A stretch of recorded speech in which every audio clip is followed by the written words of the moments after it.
안녕하십니까. 큐베스트 노무팀 팀장을 맡고 있는 김기택이라고 합니다. 오늘부터 저는 사업장에서 발생되는 여러 가지 노무 이슈에 대해서 여러분과 같이 고민해보는 시간을 갖도록 하겠습니다. 오늘은 그 첫 번째 시간으로 60세 이상 고령자 고용지원금 신청 요령이라는 주제로 강의를 시작하겠습니다. 이 제도 자체가 올해 12월 31일부로 사업이 종료됩니다. 그래서 아직 신청 전인 사업장의 사업주께서는 반드시 올해까지 신청을 해주시기 바라겠고요. 이미 60세 이상 고령자 고용했다가 퇴사한 직원이 있다고 하더라도 3년까지는 소급 적용이 됩니다. 늦지 않으셨으니까 반드시 신청하셔서 고용지원금을 수령하시기 바라겠습니다. 자, 오늘 강의를 좀 시작하겠습니다. 먼저 오늘 강의는 이 네 가지 테마로 좀 시작을 하겠습니다. 고령자 고용금 지원금 신청 요건에 대해서 좀 살펴보고요. 피보험자 가입자 명부라는 걸 작성하셔야 되거든요. 그 작성 요령에 대해서 좀 설명드리겠습니다. 그리고 고령자 고용지원금 신청서를 직접 작성하셔야겠죠. 그 작성 요령에 대해서도 설명을 좀 드리겠고요. 그럼 사회당 지원금이 우리 사업장에서 얼마만큼 지원금을 받을 수 있을까 고민이 되시잖아요. 예시를 통해서 얼마만큼의 지원금이 수령이 가능한지 한번 살펴보도록 하겠습니다. 자, 그러면 요건부터 살펴볼까요? 처음에 요건이 이렇게 네 가지가 있습니다. 네 가지. 이 네 가지 단계를 모두 통과하셔야 이제 신청이 가능하신데요. 첫 번째로 고용기간이 1년 이상이 된 60세 이상 근로자가 있으셔야 됩니다. 여기서 말하는 60세는 만 나이 기준입니다. 만 60세가 되는 시점에 이미 고용기간이 1년이 넘으셔야 신청이 가능하고요. 만 나이가 조금 어떻게 계산하지 궁금하시면 네이버에 만 나이 계산기라고 치시면 거기에 해당 근로자의 생년월일을 치시면 만 60세가 되는 시점을 좀 쉽게 찾으실 수 있을 것 같습니다. 두 번째로는 업종별 지원 기준 이상으로 60세 이상을 고용하셔야 됩니다. 이 업종별 지원 기준은 우리 사업장의 업종은 아시잖아요. 그 업종이 특히 표준산업 분류 코드에 나와 있는 업종 기준으로 이제 적용이 되는데요. 그 요지는 이렇습니다. 한번 볼까요? 보시면 1%부터 23%까지 업종별로 지원 기준율을 고시를 해놨습니다. 즉 예를 들어서 우리 회사가 전기 가스를 하는 업종이다. 그러면 1%거든요. 지원 기준율이. 즉 10명 중에 0.1명 이상으로만 60세 이상 고령자를 고용하시면 받으실 수 있는 겁니다.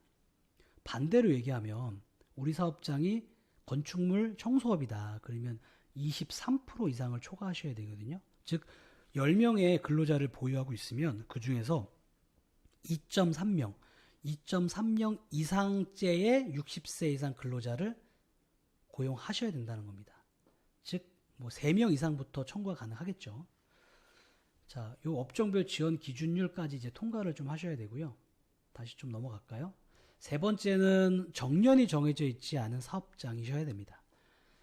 회사마다 정년이 뭐 취업규칙에 정해져 있는 사업장도 있을 거고요.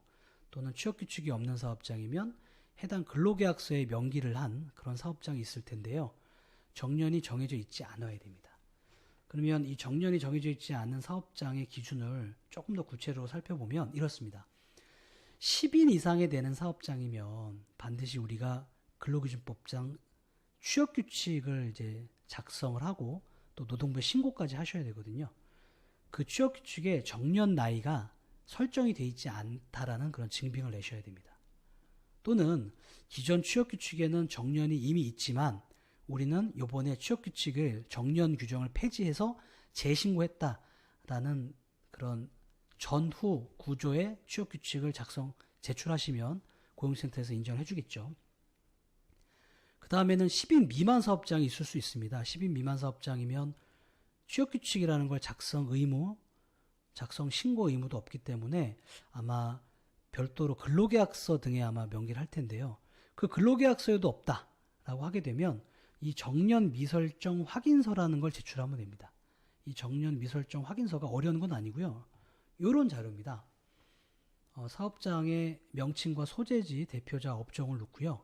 우리 사업장은 이때까지 사업 개시 이후에 정년이 설정되어 있지 않다라는 것을 근로자에게 설명하고 서명을 받는 겁니다. 여기 보시면 성명, 생년월일 서명란이 있죠. 여기에 해당 근로자들의 서명을 받고 제출하시면 이걸로 인정을 해주겠다는 뜻입니다. 이 세 가지까지 단계를 다 통과를 하셨더라도 네 번째 단계인 우리가 해당 근로자의 일자리 안정자금을 이미 수령하고 있다. 현재 일자리 안정자금이 5인 미만 사업장이면 9만 원, 5인 이상부터 29명까지는 11만 원 이렇게 책정이 돼 있잖아요. 이 일자리 안정자금을 이미 받고 있으면 이중으로 해서 수급을 하기는 어렵습니다. 그래서 우리 60세 이상 대상자가 고령자가 일자리 안전자금을 이미 받고 있다. 그러면 이 지원금 신청은 할 수가 없습니다. 그래서 이 네 가지 단계를 이제 다 통과를 하셨다고 하면 이제 실제로 청구를 하셔야겠죠. 근데 청구를 하시기 전에 피보험자 명부라는 것을 좀 작성하셔야 됩니다. 그 작성 요령을 좀 볼게요. 어렵진 않으시고요. 이런 명부입니다. 우리 사업장에 3명의 근로자가 있다고 가정했을 때 이 3명의 근로자의 생년월일과 고용보험 취득일 그리고 아직 있으니까 고용보험 상실은 안 됐겠죠. 고용보험 취득일과 상실을 적고요. 또 근로자들이 월별로 근무했다라고 하면 이 월별 근로에 해당되는 그 월을 체크를 해주시면 됩니다. 즉, 이 김고용이라는 사람이 54년생이기 때문에 만 60이 넘었죠. 이분의 고용보험 취득일이 2015년 1월 1일이라는 가정하에 현재까지 고용보험 상실이 안 된 거 보니까 근무를 계속 하고 있죠.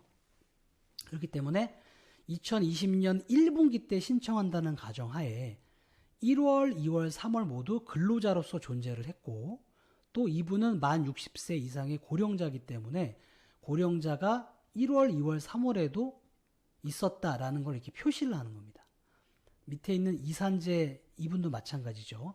나이가 5, 6년생인 것 뿐이지 만 60세가 넘으셨고 고용보험 상실되시지 않았기 때문에 계속 고용으로 봐서 1월, 2월, 3월 또 고령자로 1월, 2월, 3월 계속 근무를 하셨죠. 이 밑에 김복지라는 분 보시면 68년생이기 때문에 만 60세는 아직 안 되셨고 고용보험 취득일은 2015년이기 때문에 계속 근무 중이신 거죠. 이분도 역시 고용보험 상실 안 됐기 때문에 현재 계속 근무 중이신 거고 단 이분은 고령자가 아니기 때문에 근로자에는 이렇게 체크를 하셔도 고령자에는 체크를 하시면 안 되겠죠. 만 60이 안 되셨기 때문에 이렇게 계속 적어 내려가시는 겁니다. 현재 이 사업장은 3명이기 때문에 3명으로 끝났지만 10명이면 10명 다 적어주시면 되겠죠. 그러면 여기 개가 나올 겁니다. 개. 1월 달에는 근로자로 몇 명, 또 2월 달에는 근로자로 몇 명, 고령자로는 또 1월 달에 몇 명, 이렇게 쭉 나오게 되겠죠. 이것을 작성해야 향후에 작성할 고용지원금 신청서 작성이 용이해집니다. 그럼 본격적으로 고용지원금 신청서를 한번 볼까요? 조금 흐려서 안 보이실 수도 있겠는데 한번 보시면 사업장에 현황 적는 거야 뭐 어렵지 않으실 것 같고요. 여기 60세 이상 근로자 고용 현황표 작성하시는 게 이제 조금 이슈일 것 같고요. 아까 피보험자 명부를 작성하셨으면 이것도 어렵지 않습니다. 월별로 아까 우리가 1분기 때 신청하시는 거니까 1월, 2월, 3월 이렇게 적으시고 1월 달에 근로한 근로자 수, 또 1월 달에 근로한 고령자 수 이렇게 적으시는 겁니다. 아까 피보험자 명부에 다 있죠. 근로자는 각각 3명, 3명, 3명, 또 60세 이상 고령자는 2명, 2명, 2명 이렇게 적으시면 되겠죠. 그러면 이제 평균이 나올 거고요.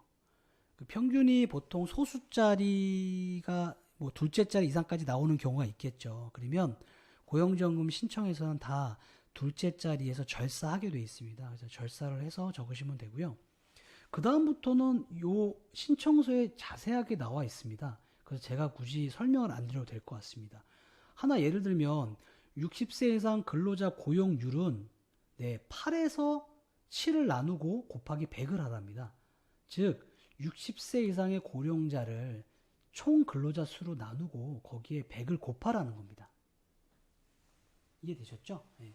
그러니까 고용률이 적기에는 뭐 쭉 따라하시면 편하실 것 같고요. 그 다음에 아까 요거 지금 요 60세 이상 근로자 수 이걸 보시면 7번 곱하기 7번이 전체 근로자 수의 업종별 지원 기준율. 제가 아까 업종별 지원 기준율은 표로 좀 만들어서 보여드렸는데 우리 해당 표준산업 분리표에 있는 우리 사업장의 업종별 율을 여기다 곱하시면 됩니다. 아까 청소업이시면 근로자 수 3명이면 3명 곱하기 23% 이렇게 하시면 되겠죠. 그렇게 해서 쭉 적어 내려가시면 어렵지 않으실 것 같고요. 그렇게 다 적어 내려가시면 이 분기당 지원금 이것을 현재의 한 명당 신청할 수 있는 분기당 금액이 30만 원입니다. 작년까지는 27만 원이었는데 3만 원이 인상이 됐거든요. 그래서 이 지원 대상자 수 곱하기 30만 원 하시면 됩니다. 즉 지원 대상자가 예를 들어서 2명이다. 그럼 곱하기 30만 원 하시면 60만 원을 청구할 수 있겠죠. 또는 지원 대상자 수가 예를 들어서 0.9명이다. 그러면 0.9명 곱하기 30만 원 하니까 27만 원 이렇게 신청이 가능하겠죠. 그래서 그렇게 신청서를 작성하셔서 팩스로 송부하면 바로 심사해서 고용지원금이 지급하는 이런 절차입니다. 그래서 뭐 지원 신청서 작성하는 것도 너무 간단하고 피보험자 명부도 간단하기 때문에 어렵지 않게 청구가 가능하실 것 같고요. 마지막으로 우리 사업장은 얼마만큼의 지원금을 받을 수 있는지 좀 궁금하실 것 같아서 제가 산정 예시가 돼 있는 사업장 기준으로 한번 설명을 드리겠습니다. 자, 이 사업장은 건축물 일반 청소업이라고 하네요. 표준산업 분리표상. 그리고 전체 근로자 수가 100명이 되어 있네요. 100명. 그리고 1년 이상 근무한 60세 이상 고령자가 평균으로 23.33명이 있다고 합니다. 옆에 비사를 보니까 전체 근로자 수는 동일한데 1년 이상 근무한 60세 이상 근로자가 월등히 많네요. 60.33명이 됩니다. 자, 이 A사, B사를 각각의 전체 근로자 수는 동일하지만 고령자 수가 이렇게 많고 적음에 따라서 얼마만큼 지원금이 수령이 가능한지 한번 보면, 자, 기준되는 고령자 수는 우리가 100명에 아까 이 업종이 건축물 일반 청소업이기 때문에 23%의 적용을 받아서 즉 23명이 기준 고령자 수입니다. 이 이상이 되셔야 청구가 가능하고 이 이하로 고령자가 있으시다. 그러면 청구는 안 되겠죠. 자, 초과 고령자 수를 보면 아까 60세 이상 고령자의 평균 근로자 수가 23.33명, 간신히 넘었네요. 그래서 23.33명에서 기준 고령자 수인 23명을 빼면 0.33명이 나옵니다. 즉, 이 A라는 사에서 청구할 수 있는 기준 초과 고령자 수는 0.33명입니다. 1명이 채 안 되죠. 여기에 현재 이 24만 원은 2019년 기준입니다. 제가 2020년은 30만 원으로 인상이 됐다 그랬죠. 그래서 작년 기준으로 보면 24만 원을 청구할 수 있다. 제가 2019년도 걸로 자료 준비한 이유는 소급 적용 청구 시기가 아직 3년이기 때문에 지금 청구할 수 있는 근로자는 작년 기준의 근로자겠죠. 왜냐하면 이 지원금은 분기마다 신청할 수 있기 때문에 3월이 지나야, 즉 4월 달에나 1분기 거를 신청할 수 있습니다. 그래서 제가 이렇게 준비한 거고요. 그래서 이 A라는 사는 0.33명에 24만 원에서 79,200원 밖에 분기당 신청할 수가 없습니다. 정말 작죠. 근데 B사를 보면 B사는 똑같이 전체 근로자 수가 100명이지만 1년 이상 근무한 60세 근로자가 60.33명이기 때문에 얼마만큼을 지원금을 수령할 수 있는지 보면 놀라우실 겁니다.